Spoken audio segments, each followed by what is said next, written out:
Welcome to the Sovereign Leader podcast. I'm your host, Jen Thomas, and I'm here with my co host, Joy Schultz. This is the podcast for high achieving spiritual women who are done performing, done shrinking, and ready to lead from their own center with anchored and embodied authority. Together, through raw but grounded conversation, we both intend to share what it truly means to lead yourself from sovereignty, especially when you've spent years managing everyone else's energy in order to feel safe, and most likely in order to keep the peace. So, welcome to episode 2 for today. And our theme today is all about being too much, being too much. And whether this is about being too much within an old paradigm, an old pattern, whether it's about having to shout to be heard. Interestingly, I'm reading a book called The Invisible Women's Club at the moment, and it's interesting how women are not heard or seen.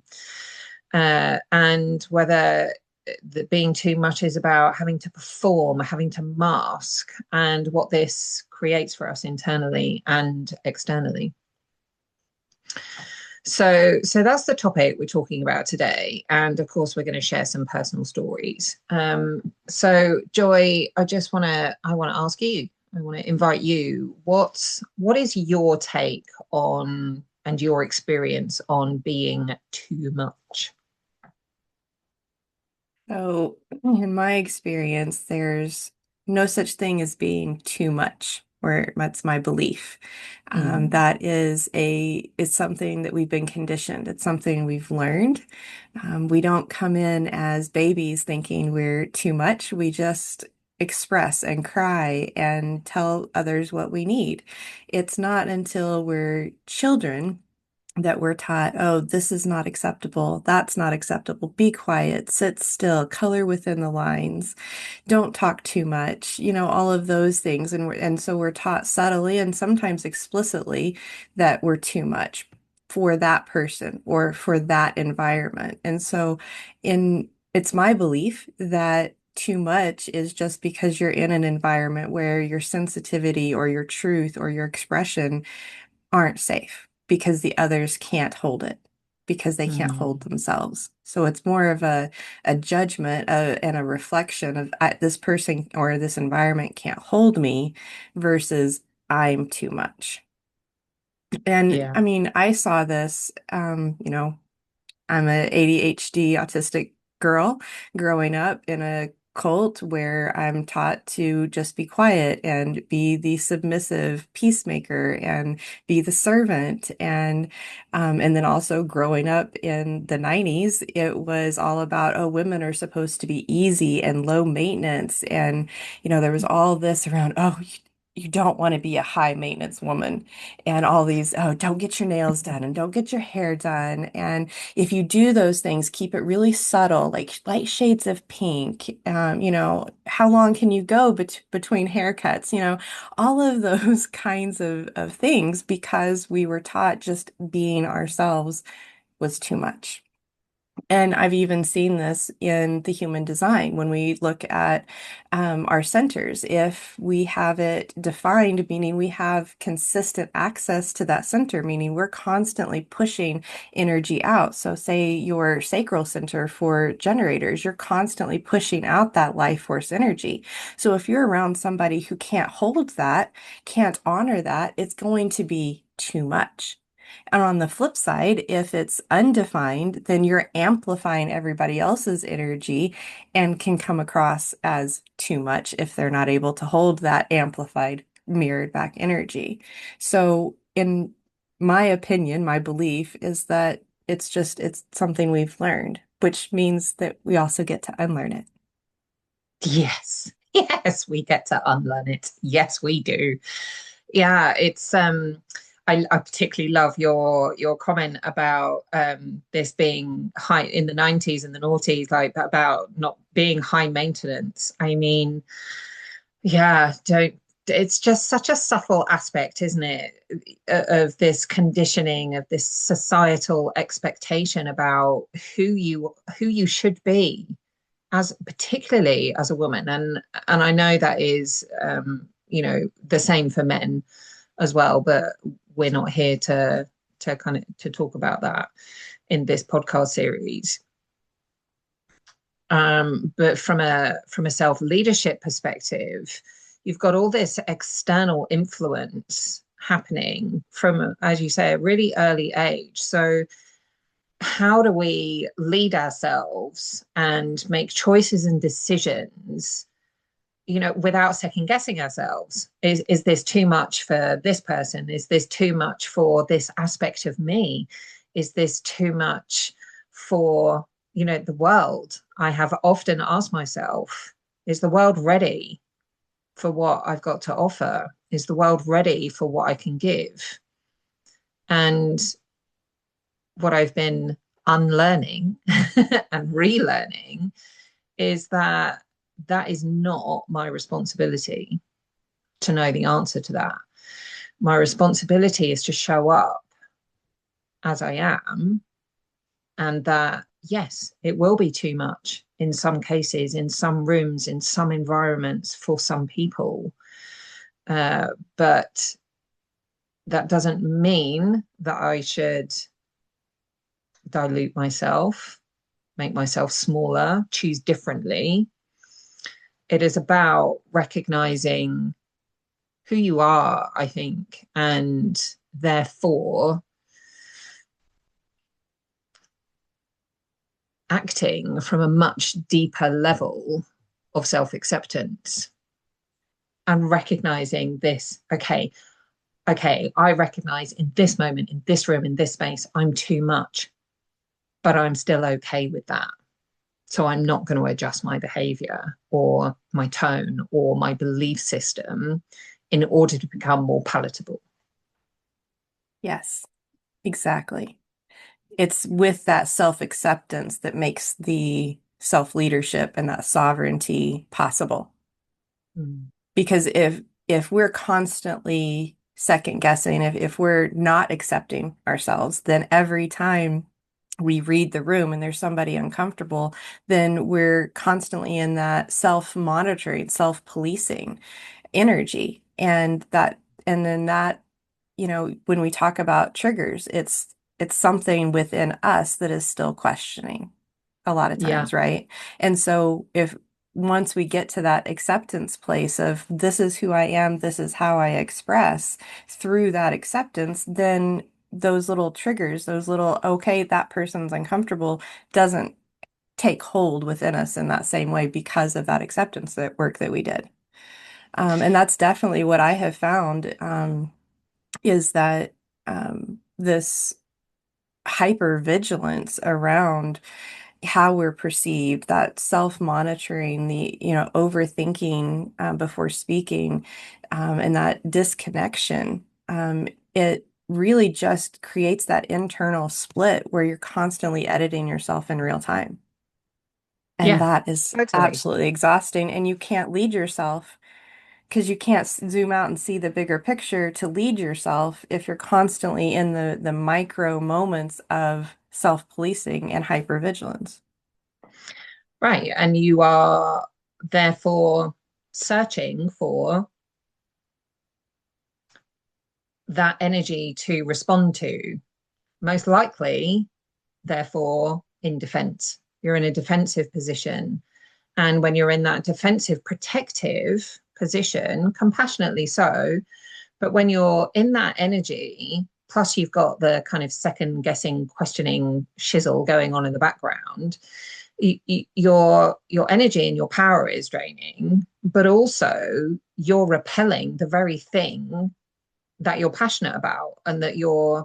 So I'm thinking right now of being on stage. So uh, I stood on stage years ago as a TEDx speaker, and if I had chosen to say what I thought I should say, it would have been a very difficult experience, I think, because I probably would have had to have scripted it. And actually, I did script it because we had to learn for TEDx. We had to sort of have our talks pre-approved, if you like. Not that it stopped me in any way, but and I learned that recently in October. I was back on stage again and I had a really, really short window, 5 minute window to speak. Give me an hour, easy peasy. Give me five Yes. minutes. I'm like, it takes me 5 minutes to say hello. So, and what I noticed, so I scripted it to make sure that I was being respectful of the time, at an event. Um, and whilst it still landed, I had the amount of concentration and energy that went into remembering rather than speaking from here. And whilst I wasn't being too much, I was still very much myself in that moment. The time restriction and that level of constraint meant that I was lessening myself in some way because my whole agenda was taken up by sticking to the time to be respectful of somebody else, and that's okay. I wouldn't change that. But then it is okay, well, what happens when I step off the stage? What happens when I step off the stage? How is my energy different? How are my words different? How is my very being different? And I think that's a really interesting nuance, isn't it? Because you're still the same person, still talking about the same thing in a completely different environment. Yes, exactly. And I mean, I show up differently in various different environments. I'm a different version of me, but I'm still me when I show up to this podcast versus when I'm on a call with a client versus when I'm just sitting around having coffee with a friend. It's still me, it's just expressed differently. Mm, mm. And I'm thinking back to, you know, so the learning. So I'm thinking thinking back to when I was in the corporate space. So as you know, but perhaps listeners don't, I spent 20 years in the corporate space in the marketing industry. And there was so much of me being too much, particularly the emotional and sensitivity piece. And I worked in very high pressured roles. I was in my probably my longest role for nearly 11 years. I was in a role negotiating with you know C-suite level roles, and so the being having emotion and expressing emotion for me was a very key part of that negotiation. But the amount of times I was told to take the emotion out of it, and there is a nuance between responding and reacting with emotion.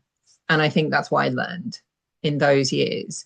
It wasn't managed overly well by external parties, I will say, in terms of their feedback, but I was learning to respond from a place of emotion is a really positive thing because it means you're intuitive to the environment, to the people, to the situation, which means you get to think on your feet. You don't need to just nip out to, over here under the desk, or nip out as an excuse to go and have a chat with AI about what you should respond with. There's even a TV advert I've noticed on that, because you're able to trust in yourself and your own sovereign leadership. Um, but if you are reacting with emotion, then you're giving your power away to the situation, to the environment, to the people. And that's the key difference I learned, I think. Yes, agreed. Coming back to that sovereignty, it's about um, having that capacity to hold your truth without abandoning yourself and being the most anchored in the room, or, being so anchored in you that you can think on your feet. You can just say what you're feeling. You can respond because you're so anchored in your own sovereignty. Yeah. And I think, as we're experiencing ongoing, these fundamental, huge shifts and transformations in our everyday living as just, mainstream world, that, the way that we have to, well, I believe at least, have to speak our truth, stand in our sovereignty, knowing that it is from a place of love, kindness, and compassion in spaces where the majority may not be aligned with your perspective. And I think as a highly sensitive person, that's an incredibly challenging place to lead yourself from, because the natural position, as you were talking about earlier with the hypervigilance, and the natural position is to defend and protect. So even if it is, a comment on your social media that perhaps isn't even meant to be derogatory, but as a highly sensitive person, perhaps you've received it deeply in a painful way for you, whether it's triggering or otherwise, to still be able to not, and this isn't about standing your ground, because anyone in a defensive or a protective stance can do that. It's about how you feel within, and that internal shift where the overthinking goes, the self-doubt goes, the exhaustion goes, because you know your truth. And that for me is because in the sovereign leadership, walking the path of the priestess, you know that you are loved, welcomed, and accepted for who you are, and that you already know, despite societal influences, as subtle as they may be, you already know that you are a good person, and that you are a loving, kind, compassionate person, even in your most passionate moments. That for me is the difference between defense and protectiveness, protecting yourself against those external forces, and being fully accepting and loving of who you are so that you're able to speak your truth. Whew. Thank you for coming to my TED Talk today. I was just going to say, I think we need to sit with that a moment. Right? Let it breathe. Yes, exactly. Couldn't have said it better myself. Well, and I think, but it is this, and we learn it every day. We learn it every day. I've got a really big speaking event coming up later this year. Now, the biggest one I've done in a long time, very long time, in terms of the number of people, but also the caliber of the people in the room. And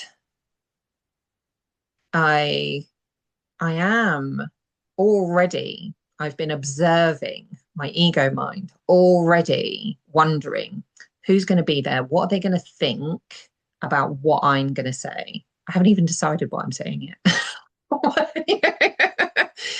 And already I can feel this learning pushing itself forward to be put into practice. Because the truth of it is, it doesn't matter what I say. It is how I stand there. And it is how, so this is a Maya Angelou quote, isn't it? People don't remember what you say, they remember how they felt in your presence. Yes.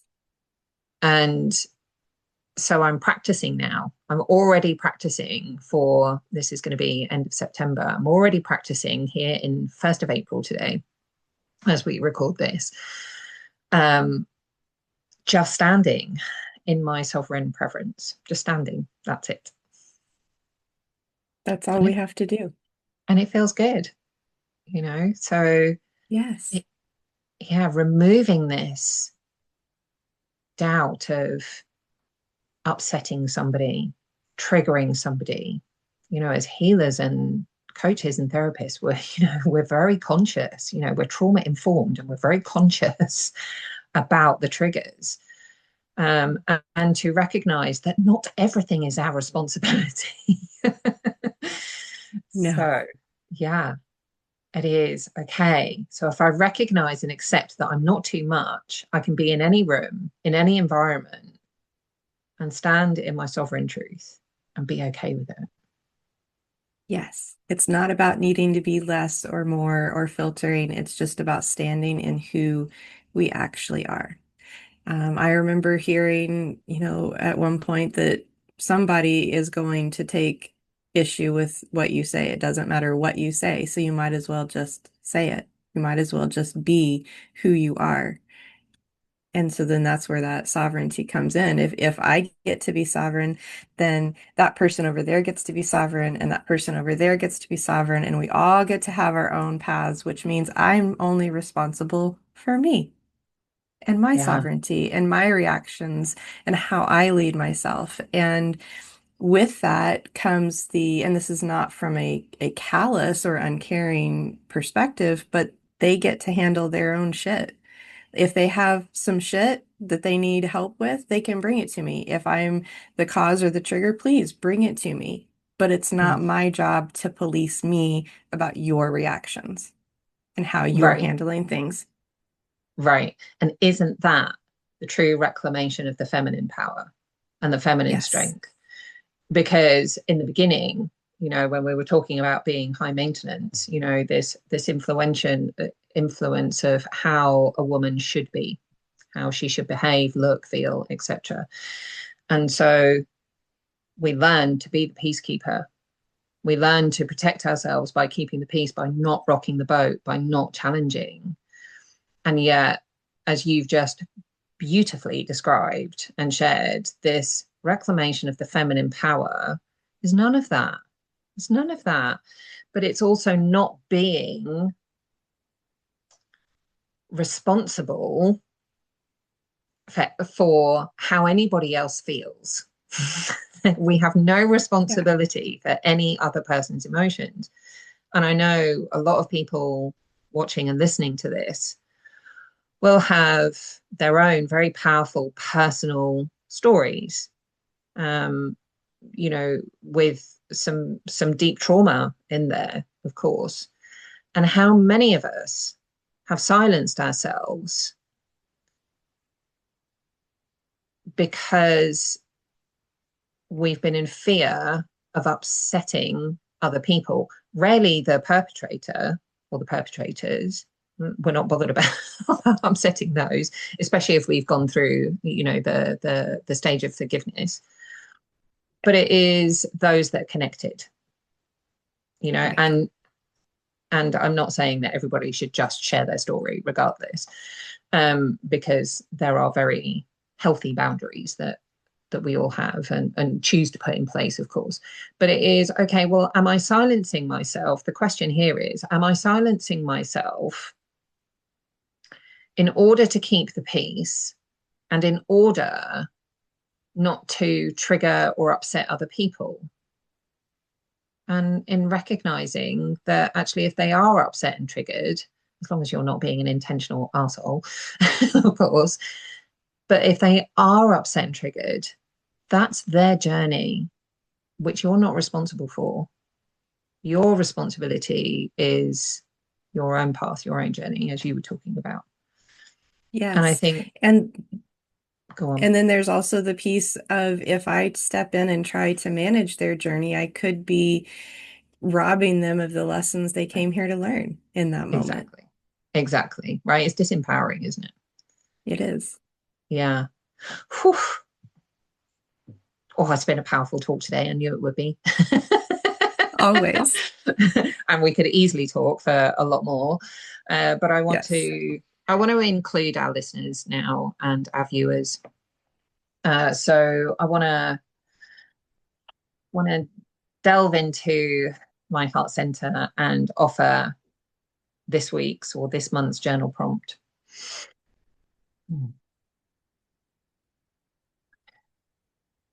If I allowed myself to be exactly who I am, knowing that I am never too much, who would I be? What would I do? Where would I go? What would I say? And bonus prompt. And why is that important to me now? And why is that important to me now? Ugh, goosebumps. Goosebumps. Okay. Oh, thank you, Joy. Thank you so much for being here and sharing this space with me and sharing your insight and wisdom that is it is eloquent and it's powerful, and I know I can sense what it's unlocking so much for so many people. So thank you for being here and sharing today. And likewise, thank you for sharing. Our different perspectives on the same topics is so valuable. So thank you for holding the No, space. you are most welcome. You're most welcome. All right. Thank you for listening, everybody. As usual, you can find us on social media, both on Facebook and Instagram, and on our respective websites, which I will include in the show notes for you. And we look forward to hearing your comments. Share, let us know what's come up for you, what you're now reframing or choosing to lead with. And we will see you next time.